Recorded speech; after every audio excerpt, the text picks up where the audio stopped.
Il y a quelques mois en arrière, on nous annonçait le rachat de Blizzard Activision par Microsoft. Les choses ont un petit peu évolué depuis. Il y a plein d'histoires et apparemment Ubisoft s'incruste aussi dans l'histoire.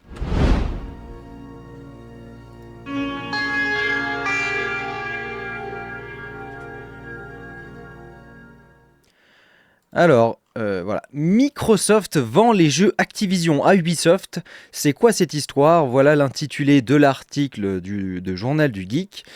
Les droits d'utilisation des licences Activision Blizzard pour le cloud gaming seront distribués à Ubisoft, mais pourquoi? Je me pose la même question. Pourquoi? Quelles sont les raisons qui font que les droits d'utilisation soient du coup donnés à Ubisoft, enfin donnés, façon de parler, hein, j'imagine vendus à Ubisoft. Quelle est attendez 2 petites secondes, mon micro fait de la merde, voilà. Quelle est la raison qui a poussé Microsoft à faire cela? On va voir ça tout de suite. Le feuilleton Activision Blizzard suit son cours après de longs mois de bataille juridique. Microsoft obtiendrait l'approbation des autorités américaines pour son rachat historique en juillet dernier. Donc en gros, donc ils ont déjà obtenu en juillet dernier. Dernier rempart face à la fusion des studios, la Competition and Market Authority du Royaume-Uni, dite la CMA donne du fil à retordre depuis les premières étapes de la transaction et ne compte pas s'arrêter en si bon chemin. Si Microsoft pouvait simplement stopper les activités d'Activision Blizzard sur le territoire pour éviter les décisions des autorités locales, la firme a préféré jouer réglo pour éviter la catastrophe. Effectivement, en même temps, ça serait dommage d'arrêter ces activités sur le sol des Royaumes-Unis. Ça serait quand même dommage. Et surtout, ça ferait quand même perdre, je pense, beaucoup d'argent à Microsoft de ce côté-là. Donc voilà. Mais c'est bien qu'il y ait des autorités comme ça pour qu'il n'y ait pas qu'il y ait de compétition déloyale au niveau des affaires. Voilà, simplement.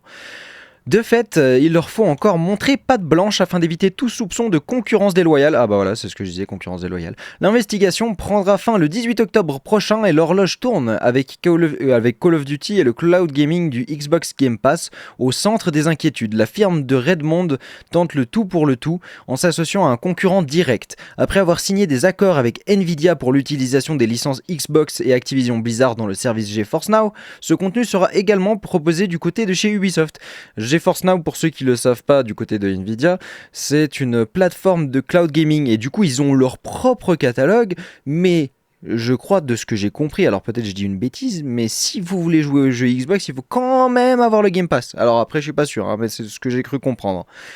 En réduisant ses propres droits en réduisant ses propres droits sur les propriétés intellectuelles acquises, Microsoft espère faire disparaître les dernières angoisses de la CMA. Du coup, bah forcément, bah oui, en faisant travailler les concurrents, ça évite la concurrence déloyale et j'imagine qu'ils espèrent gagner comment on dit, les bonnes grâces de la CMA. Une transaction dans une transaction. Alors qu'Ubisoft semblait en chute libre ces derniers temps, voici venue une belle aubaine pour le studio d'origine française. Microsoft décide de vendre les droits d'exploitation de leurs titres afin de les intégrer dans le catalogue Ubisoft Plus. Mais qu'est-ce que cela implique? D'après la déclaration du président de Microsoft, Brad Smith, l'ensemble des titres d'Activision Blizzard actuels comme futurs seront accessibles dans le cloud d'Ubisoft pour les 15 premières années à venir. Donc, bon, j'imagine que vous voulez dire prochaines années à venir, mais du coup, c'est aussi encore un système de cloud gaming. Donc, ils fournissent ces accès-là à Ubisoft. Enfin, quoi que c'est écrit dans le cloud d'Ubisoft, donc je sais pas si ça veut dire que sur le Uplay Store, on pourrait racheter par exemple un Call of. Est-ce que c'est ça que ça veut dire? Je sais pas, c'est pas très clair, mais voilà en gros dans l'idée. Ubisoft compensera Microsoft pour les droits de cloud gaming, cloud streaming, des jeux Activision Blizzard en un paiement unique et par le biais d'une tarification de gros basée sur l'état du marché, ainsi qu'en fonction de l'utilisation faite par les abonnés, ajoute Brad Smith. Ok, ouais, d'ailleurs pour rappeler, parce qu'il disait qu'Ubisoft s'embellait en chute libre, effectivement on peut pas dire qu'ils aient fait des gros bangers ces dernières années. Pour moi, le dernier jeu qui valait vraiment la peine d'être joué dans les jeux Ubisoft, J'ai envie de dire Watch Dogs 2 et encore c'est plus parce que je l'ai adoré et qu'il était très coloré, mais Watch Dogs quoi, je pense que c'était un petit peu une des dernières vraies innovations du côté d'Ubisoft, hein, parce que Assassin's Creed ça reste quand même toujours la même recette, même s'ils changent un petit peu et ils sont pas mauvais hein, les derniers Assassin's Creed, mais je trouve qu'on nous sert toujours un petit peu la même soupe et puis voilà c'est un peu dommage, je sais pas, donnez-moi votre avis dans les commentaires, évidemment n'hésitez pas, mais moi je suis un peu... je suis un peu mitigé par rapport aux sorties des jeux de Ubisoft. Moi, ce que j'aimerais beaucoup, je crois que c'est Ubisoft qui a ces droits-là, c'est les jeux Rayman. Parce que j'ai adoré Rayman 2 sur la Nintendo 64. Le 3 était très bien aussi. J'imagine que le 1 était splendide aussi, mais j'ai pas joué le 1. Mais j'adorerais qu'ils sortent un nouveau Rayman en 3D comme ça. Les Rayman 2D sont chouettes, hein, mais les Rayman 3D, c'est très cool. Bon, enfin bref, mais qui sortent un petit peu des nouveautés, des trucs un peu intéressants. Donc voilà, c'est vrai que, à moins d'être passé à côté, j'ai pas l'impression qu'ils aient sorti des gros bangers ces derniers temps. Bref, on en revient à notre article. Ubisoft s'immisce dans la transaction pour faire une dépense dans son propre intérêt si les frais spécifiques n'ont pas été partagés. S'offrir le succès des franchises Activision Blizzard n'est certainement pas donné. Les titres feront leur entrée dans le service dès lors que la transaction sera officiellement validée. Alors par contre, juste pour revenir sur ce qu'ils disent, le succès des franchises Activision Blizzard, autant dire que Activision autant que Blizzard ces dernières années ne sont pas non plus au top de leur forme, hein. On rappelle quand même que Call of Duty... ils sont chouettes, mais ils sont obligés de faire que des remasters. Alors après, ça a son public, hein, on est d'accord. Moi, j'aime bien Warzone de temps en temps avec les potes, mais globalement, Warzone, je suis pas très fan. Surtout ce système de tous les multis des nouveaux Call of sont tous basés sur du Warzone. En tout cas en aspect technique, hein, je veux dire, tout est lié à Warzone d'un moyen ou d'un autre. Dans les menus Call of, quand tu ouvres ton jeu, tu as la proposition Warzone ton jeu, etc. Et du coup voilà, et du côté de Blizzard, c'est pas triste non plus, hein, quand on regarde Overwatch 2 qui est en train de s'écrouler parce que c'est devenu une machine à fric.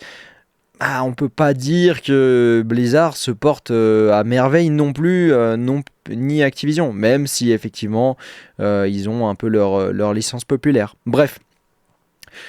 Du coup, on en était à... Oui, les titres feront les entrées dans les services dès lors que la transaction sera officiellement validée. De quoi booster sa popularité. Voilà une excellente nouvelle pour les gamers qui pourront profiter des jeux Activision Blizzard depuis n'importe quelle plateforme. En effet, l'inclusion de ces licences concernera l'abonnement Ubisoft Plus sur PC ainsi que sur console et le service de cloud gaming Luna d'Amazon. Ok, Amazon vient aussi dans l'histoire, il y a tout le monde dans l'histoire. On s'en sort plus. Nvidia, Ubisoft, Amazon, Microsoft, de toute façon, vu que c'est eux qui ont racheté Activision, Blizzard, bientôt il y a tout le monde, hein. Les abonnés Xbox Game Pass devront malheureusement faire une croix sur les titres d'Activision Blizzard et se reporter sur la formule d'Ubisoft pour en profiter. World of Warcraft sera-t-il jouable partout? Cette simple perspective pourrait motiver plus d'un gamer à dépenser les 14,99€ par mois de l'abonnement d'Ubisoft Plus. Voilà un petit peu ce qu'il en est. Par contre, c'est très drôle, ça veut dire que Xbox a racheté, donc Microsoft qui possède Xbox a racheté les droits, donc a racheté... Blizzard et Activision pour ne pas les mettre dans leur propre service de cloud gaming pour éviter la concurrence déloyale. C'est cocasse. Voilà. En tout cas, j'espère que vous aurez apprécié cette petite vidéo, cette petite info, que ça vous aura peut-être éclairci sur le sujet de qu'est-ce qui se passe entre Microsoft, Activision, Blizzard, Ubisoft, Amazon, Luna, ainsi que Nvidia GeForce Now, si c'était pas clair. Et bien évidemment, si vous avez apprécié la vidéo, n'hésitez pas à laisser un petit like, à partager la vidéo, à vous abonner bien évidemment et à mettre la petite cloche. Moi, en attendant, je vous dis à bientôt. C'était Stanley CX. Ciao.